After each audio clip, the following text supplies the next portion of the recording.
हो, हमें झुका नहीं सकते। लब्बैक या खामेनेई, लब्बैक या खामेनेई। मोदी के दोस्त संकट मोचक बन गए।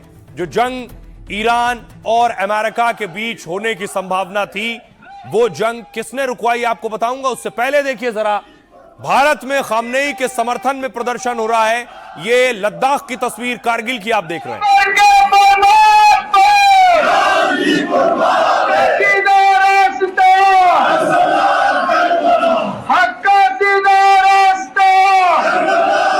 तुम हमारा सर कलम तो कर सकते हो, हमें झुका नहीं सकते। लब्बैक या खामेनेई, लब्बैक या खामेनेई, लब्बैक या सिस्तानी। दूसरी तरफ देखिए, एक और तस्वीर जम्मू कश्मीर के बडगाम से आई, जहां शिया समुदाय के लोग सड़कों पर उतरे और खामनेई के लिए प्रदर्शन किया। हम तुम्हारे साथ हैं, अल्लाहू अकबर, अमरीका साथ है, फलस्तीन के मुजाहिद, हम तुम्हारे साथ हैं, चांदी कुर्बान है, ईरान के मुजाहिद, हम तुम्हारे साथ।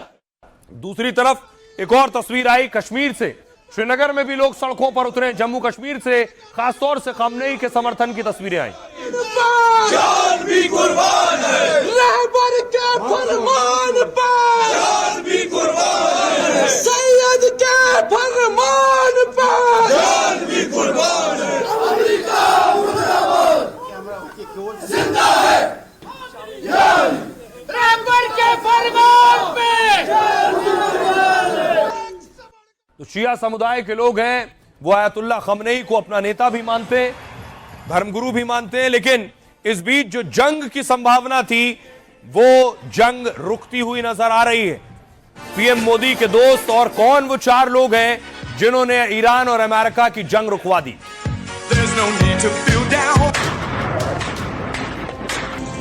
ईरान में हिंसा का तांडव हो रहा था। दोनों ओर से हमले और पलटवार की जुबानी जंग शुरू हो चुकी थी। उपद्रवियों को फांसी पर लटकाने की तैयारी में थे खामनेई। तो दूसरी तरफ ट्रंप किसी भी वक्त बम गोले बरसाने को बेताब थे। लेकिन तभी पुतिन ने बस दो फोन घुमाए, एक इजरायली प्रधानमंत्री नेतन्याहू को और दूसरा ईरानी राष्ट्रपति पेजेश्कियन को। मोदी के दोस्त पुतिन ने शांति का संदेश दिया तो मुस्लिम मुल्कों ने भी ईरान को ट्रंप के क्रोध से बचा लिया। जंग की आशंका खत्म हो रही है, लेकिन धमकियों का दौर चालू है। राष्ट्रपति को आज ये जानकारी मिली है कि कल होने वाली 800 फांसी की सजाएं रोक दी गई हैं। राष्ट्रपति और उनकी टीम इस स्थिति पर बारीकी से नजर रख रही है और राष्ट्रपति के पास सभी विकल्प खुले हैं। जो गलती आपने जून में की थी, उसे दोबारा ना दोहराएं। अगर आप एक विफल अनुभव को आजमाते हैं तो आपको फिर वही परिणाम मिलेगा। ईरान हो या अमेरिका, पर्दे के पीछे बातचीत कर रहे हैं और सरेआम एक दूसरे को सबक सिखाने की धमकी दे रहे हैं। लेकिन ट्रंप के संभावित अटैक प्लान पर बड़ा ब्रेक लग गया है। तो क्या ईरान बाल बाल बच गया है? अब देखिए, क्या जिस जंग की आहट थी वो जंग रुक गई है। और ये जो दुनिया के नेता आप देख रहे हैं, इन्होंने जंग रुकवाने में बड़ी भूमिका निभाई है। क्या देखिए, मिडिल ईस्ट में बड़ी जंग टालने के पीछे हैं ये चार देश। इनमें सऊदी अरब, कतर, मिस्र, ओमान शामिल हैं। इन्हीं चार खाड़ी देशों ने ईरान और अमेरिका का टकराव रुकवाया है। इसमें पुतिन का भी रोल है। इसके लिए मध्यस्थ देशों ने ईरान अमेरिका से लगातार बातचीत की। सऊदी के अफसर ने कहा कि ट्रंप को हमला ना करने के लिए समझाया है। ट्रंप को कहा गया कि अगर हमला हुआ तो पूरे क्षेत्र में तनाव बढ़ जाएगा, इससे पूरे खित्ते में विनाशकारी परिणामों का रास्ता खुल जाएगा। खाड़ी देशों ने ईरान को भी अमेरिकी ठिकानों पर हमले ना करने को कहा।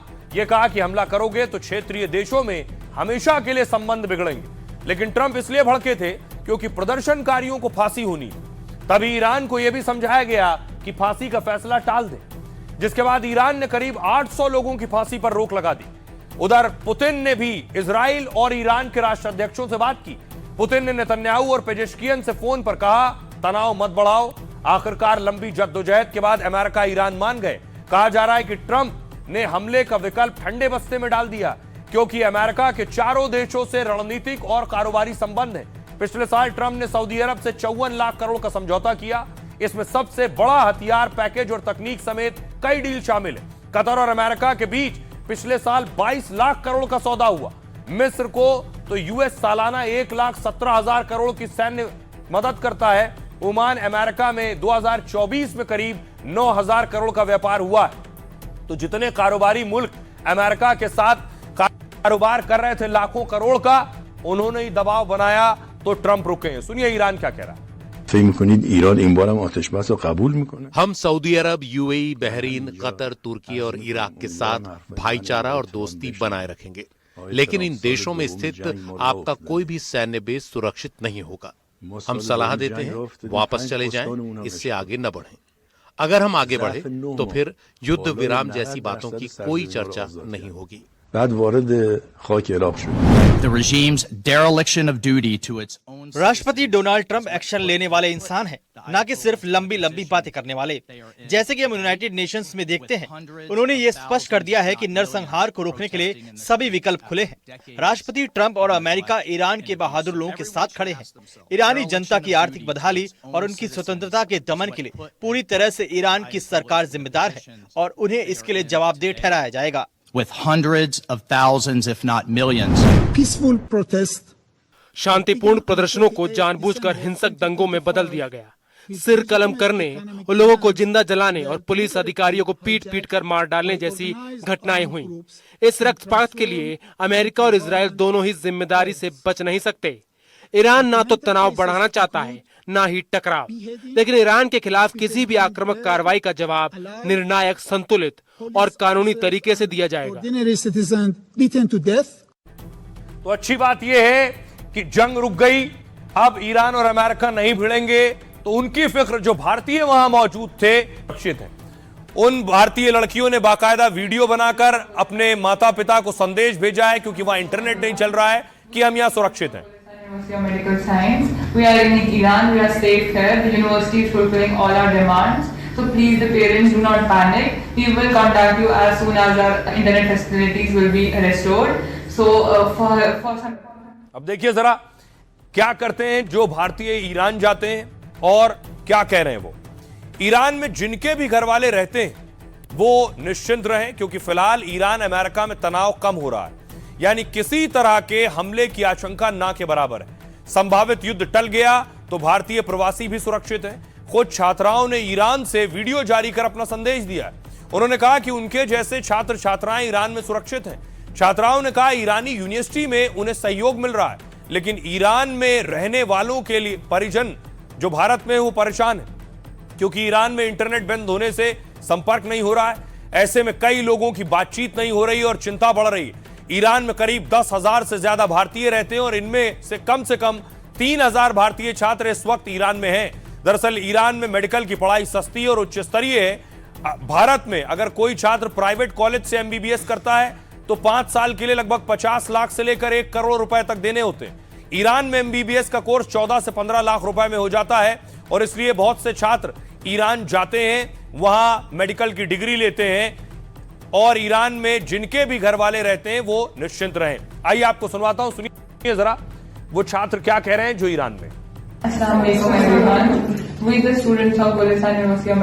हम गुलिस्तान यूनिवर्सिटी प्रशासन हमारी सभी मांगों को पूरा कर रहा है। कृपया कोई भी अभिभावक परेशान ना हो। जैसे ही हमारा इंटरनेट चालू होगा हम आपसे संपर्क करेंगे, तो तब तक धैर्य रखें। Assalamualaikum. My name is Abir bin Javed. Assalamualaikum. My name is Nasir Ali Khan. So I just want to convey this message. मैं अपने सभी भारतीय छात्रों और उनके अभिभावकों को ये संदेश देना चाहता हूँ कि हम गोरगान में सुरक्षित हैं। गोरगान के गुलिस्तान विश्वविद्यालय में पढ़ रहे सभी छात्र की ओर से हम ये संदेश दे रहे हैं कि हम विश्वविद्यालय में सुरक्षित हैं। विश्वविद्यालय हमारी सभी जरूरतों को पूरा कर रहा है और विश्वविद्यालय के अधिकारी नियमित रूप से हमारी जांच करने आते हैं, इसलिए चिंता करने की कोई आवश्यकता नहीं है। जैसे ही हमारा इंटरनेट कनेक्शन बहाल होगा हम जल्द से जल्द अपने अभिभावकों से संपर्क करेंगे। कृपया शांत रहें और चिंता ना करें।